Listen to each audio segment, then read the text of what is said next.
ನಮ್ಮ ಪ್ರತಿಯೊಂದು ಜೀವಕಣ ಜೀವಿಸಲು ಮತ್ತು ಆರೋಗ್ಯವಾಗಿರಲು ಬಯಸುತ್ತದೆ ಸ್ನೇಹಿತರೆ. ಆರೋಗ್ಯ ನಮ್ಮ ಎಲ್ಲರ ಸಹಜ ಸ್ವಭಾವ ಮತ್ತು ಸಹಜ ಸ್ಥಿತಿಯೂ ಕೂಡ.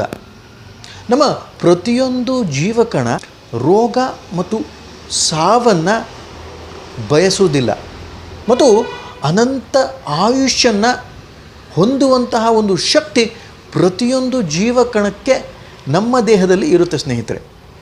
ಆದರೆ ನಮ್ಮ ಜೀವನದಲ್ಲಿ ಇರತಕ್ಕಂಥ ಒತ್ತಡಗಳು, ನಿರಾಶಾ ಮನೋಭಾವ ಮತ್ತು ನಮ್ಮ ಜೀವನದಲ್ಲಿ ನಾವು ಮಾಡಿಕೊಂಡಂತಹ ನಂಬಿಕೆಗಳು ಈ ರೋಗಗಳನ್ನು ಮತ್ತು ಸಾವನ್ನು ತರುವಂತಹ ಒಂದು ಪರಿಸ್ಥಿತಿ ದೇಹ ಮನಸ್ಸಿನಲ್ಲಿ ಮಾಡುತ್ತೆ ಸ್ನೇಹಿತರೆ.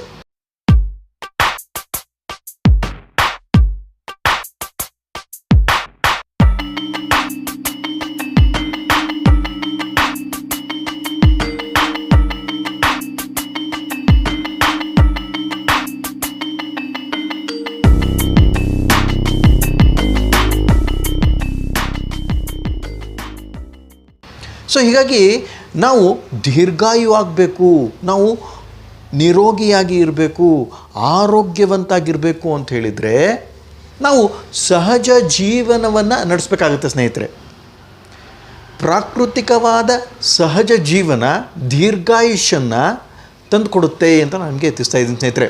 ಸೊ ಹೀಗಾಗಿ ಈಗ ನಾವು ಅಂದ್ಕೊಳ್ತೀವಿ ನಾವು ರೋಗಗ್ರಸ್ತವಾಗಿದ್ದೀವಿ, ನಾವು ಏನೋ ತಪ್ಪು ಮಾಡಿದ್ದೀವಿ ಅಂತ ಒಂದು ಮನಸ್ಸಲ್ಲಿ ಭಾವ ಇರುತ್ತೆ ಅಥವಾ ನಂಬಿಕೆ ಇರುತ್ತೆ. ಆದರೆ ನಮ್ಮ ಪ್ರಕೃತಿಯಲ್ಲಿ ಪ್ರತಿಯೊಂದು ಜೀವಕಣ, ಮನುಷ್ಯನ ಪ್ರತಿಯೊಂದು ಜೀವಕಣ ದೀರ್ಘಾಯು ಆಗುವಂತಹ ಒಂದು ವರವನ್ನು ಪಡ್ಕೊಂಡು ಬಂದಿದೆ ಸ್ನೇಹಿತರೆ. ಸೊ ಹೀಗಾಗಿ ಈ ಜೀವಕಣದಲ್ಲಿ ಇರತಕ್ಕಂಥ ಶಕ್ತಿ ದೀರ್ಘಾಯುಷ್ಯ ಆಗಿ ಮತ್ತು ಸಂತೋಷದಿಂದ ಮತ್ತು ನಿರಾಯಾಸವಾಗಿ ಮತ್ತು ಎಲ್ಲ ಆಸೆಗಳನ್ನು ಪೂರ್ತಿಗೊಳಿಸಿ ನಮ್ಮ ಜೀವನವನ್ನು ಉತ್ತುಂಗಕ್ಕೇರಿಸುವಂತಹ ಒಂದು ಶಕ್ತಿ ಪ್ರತಿಯೊಂದು ಜೀವಕಣಕ್ಕೆ ಇದೆ ಸ್ನೇಹಿತರೆ. ಆದರೆ ನಮ್ಮ ಪರಿವಾರ, ಸಮಾಜ ಮತ್ತು ನಮ್ಮ ಪೂರ್ತಿಯಾದ ಜೀವನದಲ್ಲಿ ಬರ್ತಕ್ಕಂಥ ಸನ್ನಿವೇಶಗಳು ಮತ್ತು ನಾವು ಕಲಿತಕ್ಕಂಥ ವಿದ್ಯೆ ಇವೆಲ್ಲವೂ ಸಹಿತ ನಮ್ಮ ಜೀವನವನ್ನು ನಿರ್ಧರಿಸುತ್ತೆ. ಸೊ ಹೀಗಾಗಿ ನಮ್ಮ ಆಯುಷ್ಯನ್ನು ನಾವೇ ಸೃಷ್ಟಿಸಿಕೊಂಡ ಹಾಗೆ ಆಗುತ್ತೆ ಸ್ನೇಹಿತರೆ. ಸೊ ಹೀಗಾಗಿ ಪ್ರತಿಯೊಂದು ಸಾವು ಅದು ಆತ್ಮಹತ್ಯೆ ಅಂತಲೂ ಸ್ವಲ್ಪ ಬುದ್ಧಿಜೀವಿಗಳು ಹೇಳ್ತಾರೆ ಸ್ನೇಹಿತರೆ. ಸೊ ಹೀಗಾಗಿ ಸೈಂಟಿಫಿಕ್ ರಿಸರ್ಚಲ್ಲಿ ಏನು ಕಂಡು ಬಂದಿದೆ ಅಂತ ಹೇಳಿದರೆ ಪ್ರತಿಯೊಂದು ಜೀವಕಣ ಬಹಳಷ್ಟು ಶಕ್ತಿಯುತ ಮತ್ತು ಆರೋಗ್ಯವನ್ನು ಬಯಸುತ್ತೆ ಮತ್ತು ದೀರ್ಘಾಯುಷ್ಯ ಆಗಲು ಅದು ಎಲ್ಲ ಶಕ್ತಿ ಸಾಮರ್ಥ್ಯಗಳು ಜೀವಕಣದಲ್ಲಿ ಇದೆ ಅಂತಲೂ ತಿಳಿಯುತ್ತೆ ಸ್ನೇಹಿತರೆ. ಆದರೆ ನಮ್ಮ ಲೈಫ್ ಟೆನ್ಷನ್ಸ್ ಮತ್ತು ನಾವು ಪರಿಸ್ಥಿತಿಗಳಿಗೆ ಒಳಗಾಗಿ ನಮ್ಮ ಮನೋಭಾವವನ್ನು, ನಮ್ಮ ನಂಬಿಕೆಗಳನ್ನು ಗಟ್ಟಿ ಮಾಡ್ತಾ ಹೋದ ಹಾಗೆ ಈ ಜೀವಕಣದ ಶಕ್ತಿಗಳು ಕಡಿಮೆ ಆಗುತ್ತಾ ಹೋಗುತ್ತೆ ಸ್ನೇಹಿತರೆ. ಸೊ ಹೀಗಾಗಿ ನಾವು ಆರೋಗ್ಯವಾಗಿದ್ದೀವಿ ಅಂತ ಹೇಳಿದರೆ ಅದು ಸಹಜ ಸ್ಥಿತಿ. ನಾವು ರೋಗಗ್ರಸ್ತರಾಗಿದ್ದೀವಿ ಅಂತ ಹೇಳಿದರೆ ನಾವು ಪ್ರಯತ್ನಪಟ್ಟು ರೋಗಗ್ರಸ್ತರಾಗಲಿಕ್ಕೆ ನಾವು ಪ್ರಯತ್ನ ಪಡ್ತಾ ಇದ್ದೀವಿ. ಹಾಗಾಗಿ ಆ ಸ್ಥಿತಿ ನಮ್ಮ ಒಳಕ್ಕೆ ಬಂದಿದೆ ಅಂತ ಅರ್ಥ ಸ್ನೇಹಿತರೆ. ಯಾಕೆ ಅಂತ ಹೇಳಿದರೆ ಪ್ರಾಕೃತಿಕವಾಗಿ ಯಾವ ಒಂದು ಜೀವಕಣವೂ ಯಾವ ಒಂದು ಜೀವಿಯೂ ಸಹಿತ ರೋಗಗ್ರಸ್ತ ಸ್ಥಿತಿಯಲ್ಲಿ ಜೀವನವನ್ನು ಕಳೆಯಲ್ಲ ಸ್ನೇಹಿತರೆ. ರೋಗ ಬಂತು ಅಂತ ಹೇಳಿದರೆ ಯಾವುದೇ ಒಂದು ಜೀವಿ ಪ್ರಕೃತಿಯಲ್ಲಿ ಸಾವನ್ನಪ್ಪುತ್ತೆ ಅಥವಾ ಅದು ತನ್ನಷ್ಟಕ್ಕೆ ತಾನೇ ಜೀವನವನ್ನು ಬಿಟ್ಟು ಸಾವಿಗೆ ಶರಣಾಗುತ್ತೆ. ಜೀವನವನ್ನು ನಡೆಸುವಂತಹ ಒಂದಿಷ್ಟು ಸಮಯದಲ್ಲಿ ಅದು ಆರೋಗ್ಯವಾಗಿರುತ್ತೆ, ಶಕ್ತಿಯುತವಾಗಿರುತ್ತೆ, ಬಲಿಷ್ಠವಾಗಿರುತ್ತೆ. ಸೊ ಹೀಗಾಗಿ ನಮ್ಮ ಪ್ರಕೃತಿಯಲ್ಲಿ ಇರತಕ್ಕಂಥ ಎಲ್ಲ ಜೀವಿಗಳಿಗೂ ಈ ಒಂದು ನಿಯಮ ಅನ್ವಯ ಆಗುತ್ತೆ ಸ್ನೇಹಿತರೆ. ಆದರೆ ಮನುಷ್ಯ ಮಾತ್ರ ಹುಟ್ಟಿದಾಗಿನಿಂದ ಸಾಯುವವರೆಗೂ ಸಹಿತ ರೋಗಗ್ರಸ್ತ ಸ್ಥಿತಿಯಲ್ಲಿ ಇದ್ದು ಅವರು ಜೀವನವನ್ನು ಕೊನೆಗೊಳಿಸ್ತಾರೆ.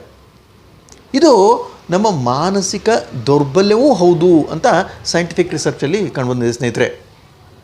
ಸೊ ಹೀಗಾಗಿ ನಾವು ಬಹಳಷ್ಟು ಪ್ರಯತ್ನಪಟ್ಟು ರೋಗಗ್ರಸ್ತ ಸ್ಥಿತಿಗೆ ಒಳಗಾಗ್ತೀವಿ ಅಂತ ನನಗೆ ತಿಳಿಸ್ತಾ ಇದ್ದೀನಿ ಸ್ನೇಹಿತರೆ. ಈಗ ಎಲ್ಲರೂ ಏನು ಅಂದ್ಕೊಂಡಿದ್ದಾರೆ, ಆರೋಗ್ಯವಾಗಿರುವುದು ಬಹಳಷ್ಟು ಕಷ್ಟ ಅಲ್ಲ, ರೋಗಗ್ರಸ್ತವಾಗಿರುವುದು ಬಹಳಷ್ಟು ಕಷ್ಟ ಅಂತ ನನಗೆ ತಿಳಿಸ್ತಾ ಇದ್ದೀನಿ ಸ್ನೇಹಿತರೆ. ಇದು ಅಪ್ ಹಿಲ್ ಟಾಸ್ಕ್. ಏನು ರೋಗ ಅನ್ನೋದು ಅಪ್ ಹಿಲ್ ಟಾಸ್ಕ್ ಅಂದರೆ ನಾವು ಒಂದು ಪರ್ವತದ ಮೇಲೆ ಹೋಗಿ ನಾವು ರೋಗವನ್ನು ತಂದ್ಕೊಳ್ತೀವಿ ಸ್ನೇಹಿತರೆ. ಆದರೆ ಆರೋಗ್ಯವಾಗಿರಬೇಕು ಅಂತ ಹೇಳಿದರೆ, ನಿರೋಗಿಯಾಗಿರಬೇಕು ಅಂತ ಹೇಳಿದರೆ ನಾವು ಪ್ರಯತ್ನ ಪಡದೇ ಸಹಜವಾಗಿ ನಮ್ಮ ಜೀವನವನ್ನು, ನಮ್ಮ ಖಾನಪಾನವನ್ನು, ನಮ್ಮ ಮನಸ್ಸಿನ ಅಸಂತುಲಗಳನ್ನು ಪೂರ್ತಿಯಾಗಿ ಮೀರಿ ಬೆಳೆಯುವಂತಹ ಒಂದು ಶಕ್ತಿ ನಮ್ಮಲ್ಲಿ ಇದೆ ಅಂತ ನಮಗೆ ತಿಳಿಸ್ತಾ ಇದ್ದೀನಿ ಸ್ನೇಹಿತರೆ. ಸೊ ಹೀಗಾಗಿ ನಿರೋಗಿಯಾಗಿರುವುದು, ಆರೋಗ್ಯವಾಗಿರುವುದು ನಮ್ಮ ಸಹಜ ಸ್ಥಿತಿ. ನಾವು ರೋಗಗ್ರಸ್ತವಾಗಿದ್ದೀವಿ ಅಂತ ಹೇಳಿದರೆ ನಾವು ಅದಕ್ಕೆ ಪ್ರಯತ್ನಪಟ್ಟು ಆ ಒಂದು ಪರಿಸ್ಥಿತಿಯನ್ನು ನಮ್ಮ ದೇಹ ಮನಸ್ಸಿನೊಳಕ್ಕೆ ತೆಗೆದುಕೊಂಡು ಬಂದು ಅದನ್ನು ಕಾಪಾಡಿಕೊಂಡು ಗಟ್ಟಿಯಾಗಿ ಹಿಡ್ಕೊಳ್ತೀವಿ ಅಂತ ನಮಗೆ ತಿಳಿಸ್ತಾ ಇದ್ದೀನಿ ಸ್ನೇಹಿತರೆ. ಸೊ ಹೀಗಾಗಿ ನೀವು ನೋಡಿರ್ಬೋದು, ಬಹಳಷ್ಟು ರೋಗಿಗಳಲ್ಲಿ ಒಂದು ನ್ಯೂನತೆ ಇರುತ್ತೆ ಅಂತ ಹೇಳಿದ್ರೆ, ಒಂದು ವೀಕ್ನೆಸ್ ಇರುತ್ತೆ. ಏನು, ಅವ್ರಿಗೆ ಏನೋ ಒಂದು ಕೇರ್ ಬೇಕು ಅಂತ ಹೇಳಿದರೆ, ಯಾರು ಒಬ್ಬರು ಹೇಗಿದೆಯಪ್ಪ, ಚೆನ್ನಾಗಿರು, ಯಾಕೆ ಇಷ್ಟು ಸುಸ್ಪಡ್ತೀಯ, ಒಳ್ಳೆಯದಾಗುತ್ತೆ ನಿನಗೆ, ನೀನೇನು ಭಯ ಪಡಬೇಡ, ಸಾಂತ್ವನಗಳನ್ನು ಅವರು ಅಪೇಕ್ಷಿಸ್ತಾರೆ. ಸೊ ಈ ಸಾಂತ್ವನಗಳನ್ನು ಅಪೇಕ್ಷಿಸುವಂತಹ ಮನುಷ್ಯರಲ್ಲಿ ರೋಗ ಬರುವುದು ಖಚಿತ ಸ್ನೇಹಿತರೆ.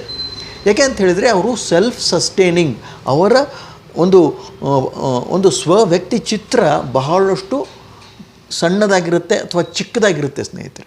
ಸೊ ಹೀಗಾಗಿ ಅವರು ಬೇರೆಯವರಿಂದ ಬಹಳಷ್ಟು ಅಪೇಕ್ಷೆಗಳನ್ನು ಇಟ್ಕೊಂಡಿರ್ತಾರೆ. ಸೊ ಈ ಒಂದು ಕಾರಣದಿಂದ ಅವ್ರು ಏನು ಮಾಡ್ತಾರೆ ಅಂತ ಹೇಳಿದರೆ, ಆ ರೋಗದಲ್ಲಿ ಬಹಳಷ್ಟು ಸೆಕ್ಯೂರ್, ಬಹಳಷ್ಟು ಸಂತೋಷವಾಗಿ ಇರ್ತಾರೆ ಸ್ನೇಹಿತರೆ.